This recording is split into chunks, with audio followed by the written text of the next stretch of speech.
Hi, I'm Nigel Sharpland from Infact. I'm the founder of a 20-year-old product design and high-tech engineering company called Infact, based in Christchurch.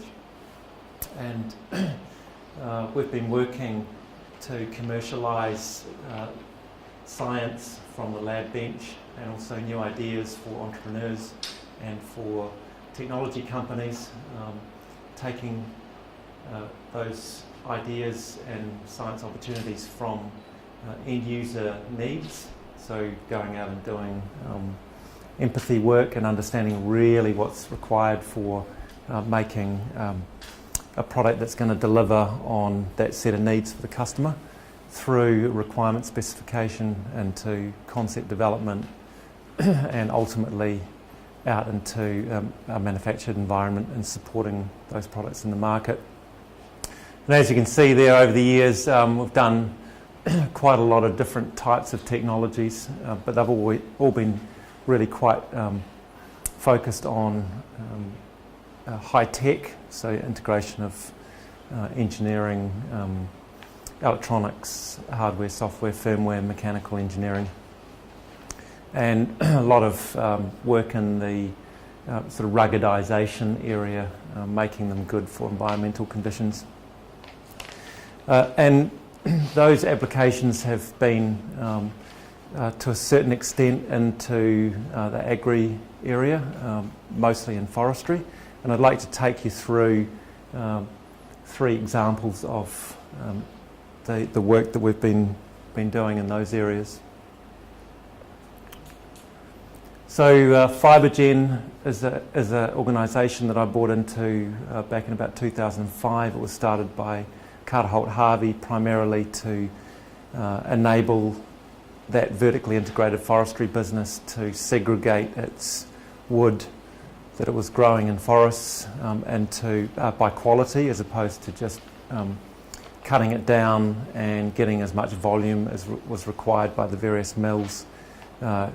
This technology was primarily based on measuring the stiffness or strength of the wood and then getting it to the right mill for the right applications. So engineered wood products, or LVL, wanting to get the really high stiffness material into that application, then construction lumber, and then ultimately the low-end material going to industrial grades or to pulp.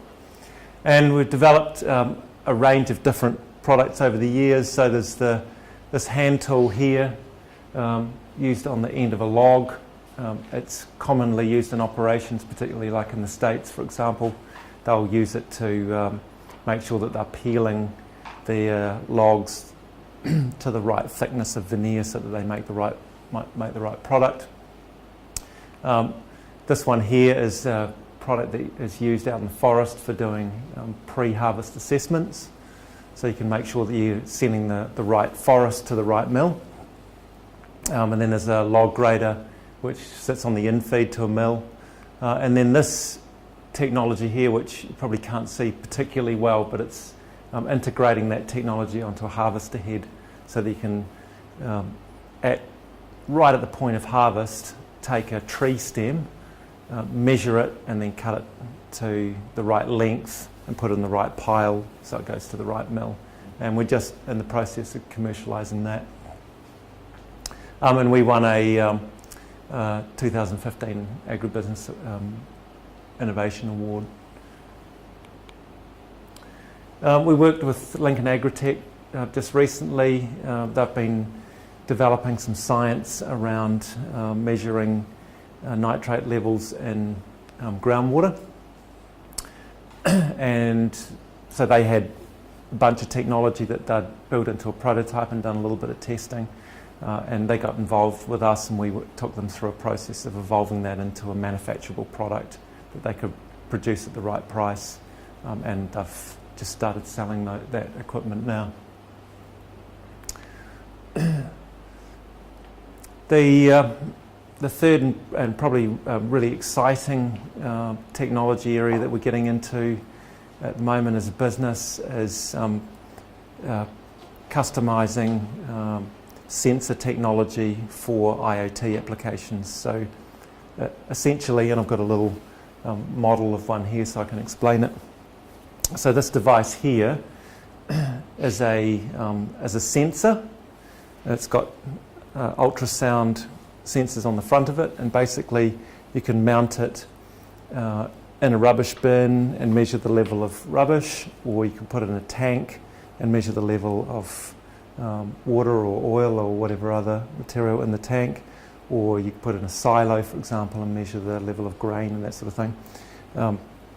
And the really great thing about this technology is that it has its own radio and battery source, and it'll run for about 5 years and communicate out on a regular basis, whether that be a few times a day or 50 times a day or once a week, what you're actually trying to measure. And then you can take that back via these new low power networks called Sigfox, LoRaWAN, or Vodafone are just rolling out their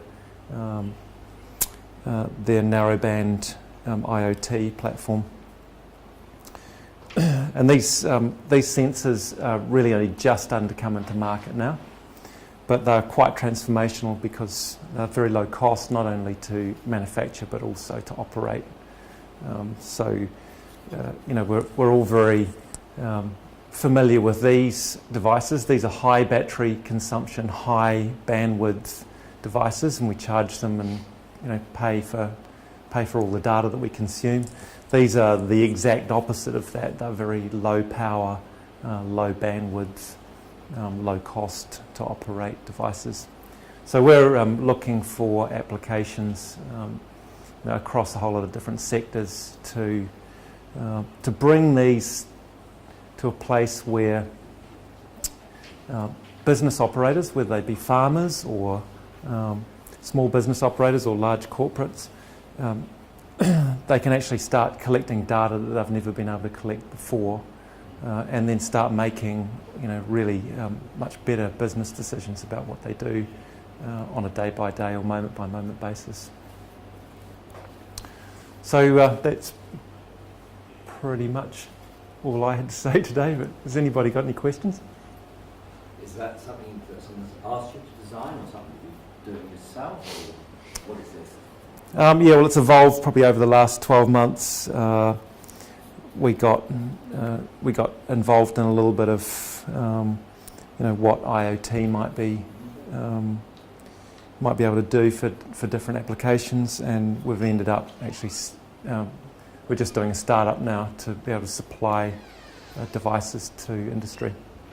Is that startup only an internal company or working with another company? No, at the moment it's in fact is going to spin this out as a commercial entity.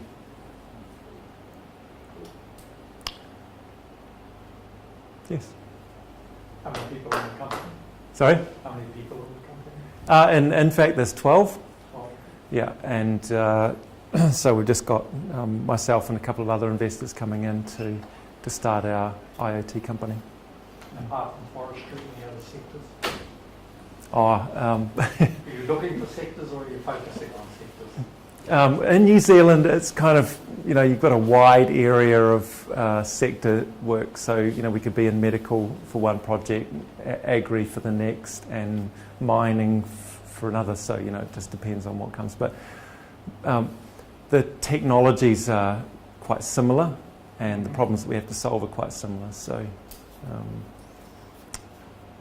but there's always something interesting in New Zealand in the way of new innovation. There's actually a lot of momentum in the industry at the moment, probably more than there has ever been that I can say in the last 20 years. Do you find people are coming to you with their products for commercialisation, or are you seeking out? Pretty much, pretty much people come to us to find out whether what they've got has the potential to be a viable product. There's a lot of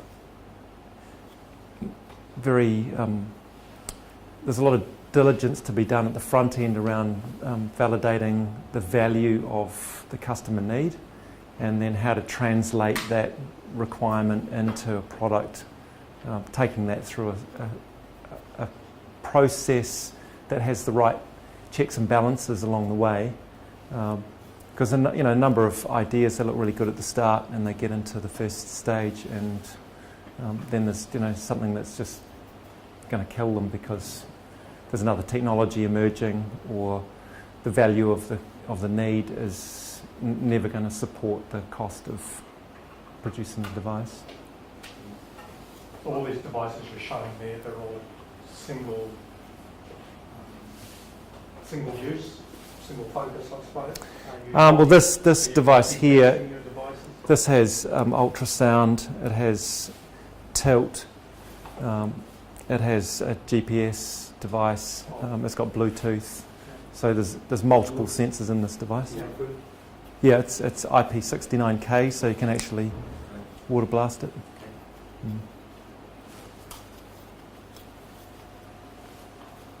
All right, thank you very much. Thank you.